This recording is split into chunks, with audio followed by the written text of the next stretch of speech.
Magandang tanghali sa inyong lahat. Maayong udto sa inyong tanan. Good noon to everyone. First off, I'd like to express my gratitude first to the Lord Almighty for giving us this day. Very sunny and beautiful weather day. And thank you for giving us another morning and another day in our lives. And we pray for our kababayans in the Philippines dahil doon naman hindi maganda ang panahon.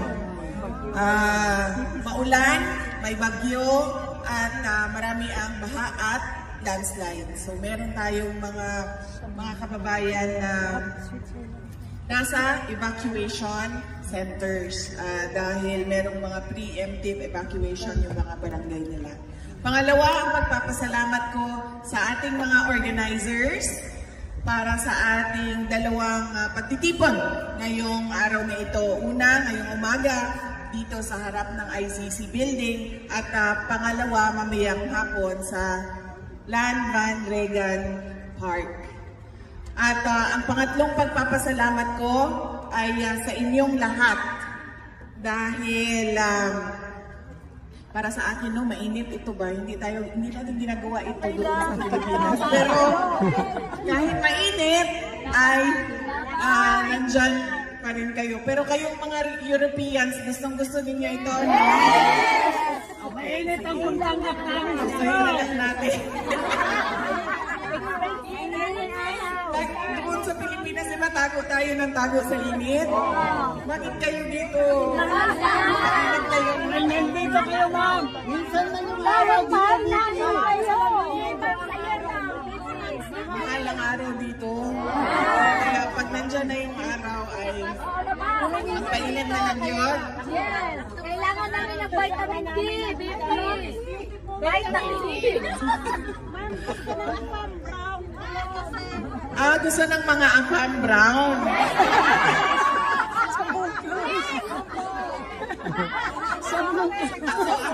Gusto ng mga afam brown. So, ang gusto natin afam.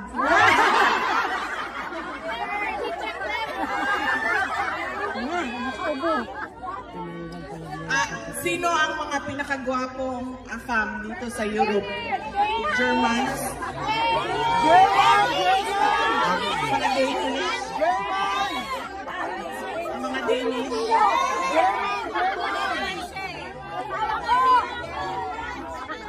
Mga Italian? O ang mga Dutch? Ito weird. Maganda yung kanilang afam na Pilipino.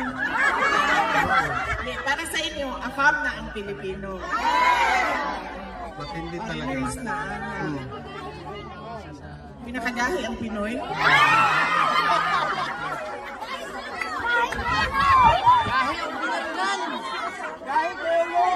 Gahi ka may prinsipyo! Pinakagahi ang ulo. Gahi saan? Basta Bisaya, gahi! I love you. Talaga naman, pinakamatigas sa Pilipino. Pinakagahi ang ulo ang Pilipino o ang Pilipina?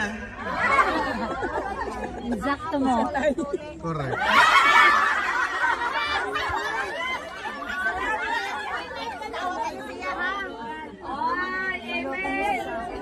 Simple na kasi yan. Yes. So, kinsay na ay lozenges din ha. Makayo ko ma'am. Ay reaction o kuhaan na ako ang tingo. Ha? Mga walay tuloy kinsa? Kinsay mga pisot? Kadalaman gusto ka ng atong oras din ba? Kinatay permit dilihan ko dalas gusi. Kung hindi siya, no? Mga siya si Colby, yung tatay. Yan, papag yun. Jut lang Si kayo. Kay nga no, kibalog mo. We love you, VP. Dugay man ko. Dugay ko. mawala sa Pilipinas. Oto nagingon ako ang bana na ubanon daw ang mga bata kay walay klase para dili dugay malayo daw sa ako. So gisuroy na ko sila dito sa Ripley's, believe it or not. Unya dito sa Ripley's na ay pakusganay og syagit. Akong anak, ningon siya sa ako, ama, sulayan ka nang kung kinsay mas kusog sa ato ang duha mo syagit. So ni apel mi. Pagaw man nato siya, gi sore throat na, nagkalinturan na kagahapon, unya ako, kanang ni action na og mawala ang ako ang pingo. Ay, sorry man!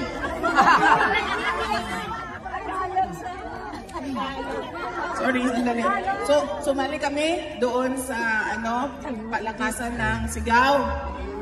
Pagkatapos noon, yung anak ko, nagka-sore throat na, kahapon, nagka-sore throat na siya, nilagnat na, tapos ako nawala na yung boses ko. Okay. Natapos na ba mga pasalamat ko sa inyong lahat na kahit mainit ay nandyan pa rin kayo at sa inyong oras, walang ni isa dito ang binayaran para pumunta dito.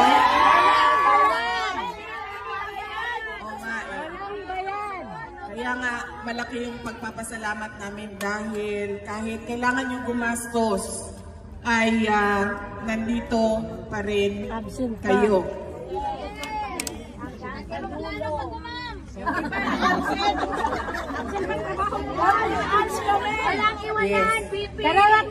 Tapos yung iba walang tulog.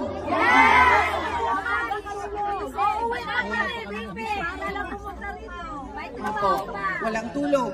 Tapos yung iba nagpalit ng day off. Nag-absent! Nag-call in sick. Pwede pala yun? Bawal picture. Bawal video picture. Pero nandito pa rin kayo. Bakit nandito tayong lahat? Para kay Tatay Digong! Para sa bayan!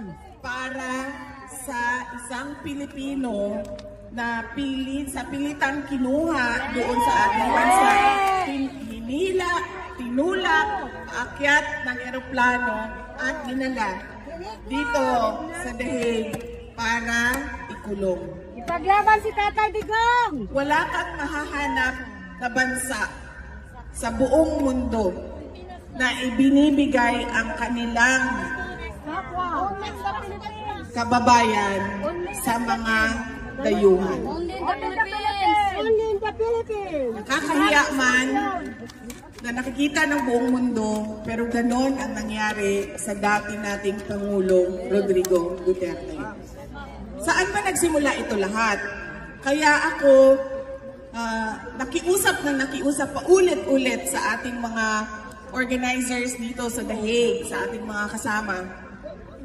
Gusto ko sana magsalita sa harap ng ICC kasi gusto ko marinig ng ICC kung anong ginawa nila at ano yung pride na pinagpipilitan nila na hawakan at ikulong ang dating Pangulong Duterte. Una, nagsimula ito saan? Sa reklamo ni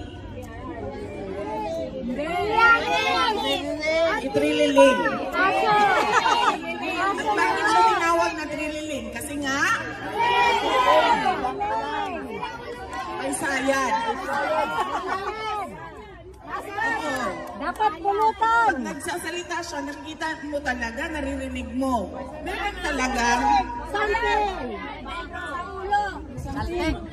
may kulang yung tornilyo. Saan niya pinase yung kanyang paghain ng reklamo? Doon kay Las Cañas at kay Matubato. Na lumabas doon sa investigation, si Las Cañas ay merong kasong perjury o pagsisinungaling under oath. At paano ko pa nasabing na isa pang sinungaling si Las Cañas? Noong iimbestiga sila at nagsasalita sila sa Cañas, hindi niya kailanman nabanggit ang pangalan ko na kasama o may alam o kaparte ng DDS. Pero kung maalala ninyo, noong 2022, nanalo akong Vice Presidente. Anong sabi nila sa Cañas?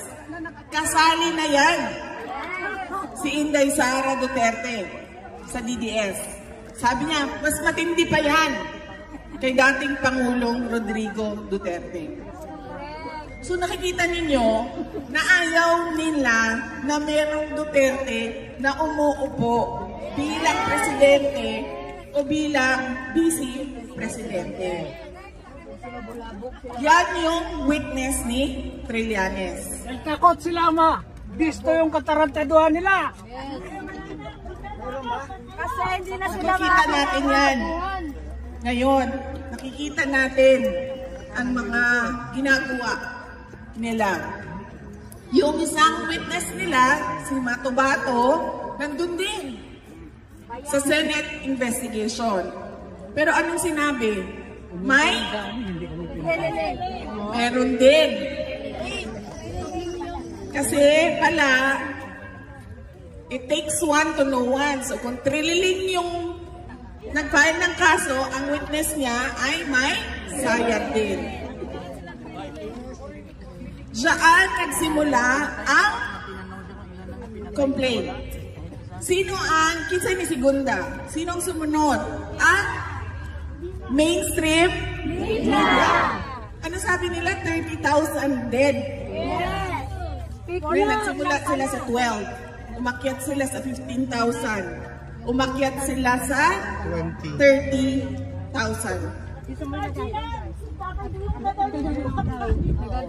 Lahat ng mga namatay DDS. Pero kung hingiin mo sa kanila ang listahan, walang listahan ng 30,000. At anong lumabas sa charges nila? 43 counts of murder. Kaduda-duda pa yung ibang sinasabing biktima. Dahil hindi masabi kung totoo nga na sila ay biktima ng EJK. Alam ng ICC na ganyan ang estado ng kaso. Pero pinilit pa rin nilang kunin si dating Pangulong Rodrigo Duterte. Bayaran. Hindi na nila makuha yun eh. Pero ano nangyari? Binigay siya ng administrasyon ni Bangad! ginamit, nagkonsyaba ang ICC at ang administrasyon ni BBM. Gamitan tayo dito. Kailangan nyo ng kaso, kailangan namin palayasin yan dito kasi talong-talo na kami sa politika. Yes! Totoo. Duterte! So naggamitan sila. Ngayon, merong tanong sa jurisdiction o meron ka bang karapatan ICC na magpaakyat ng kaso at hawakan ang akusado, ang detainee dyan sa loob ng detention center? Ang tagal nilang magsabi na wala kaming jurisdiction. Kasi iniisip pa nila paano nila gagawin na sasabihin na meron silang jurisdiction.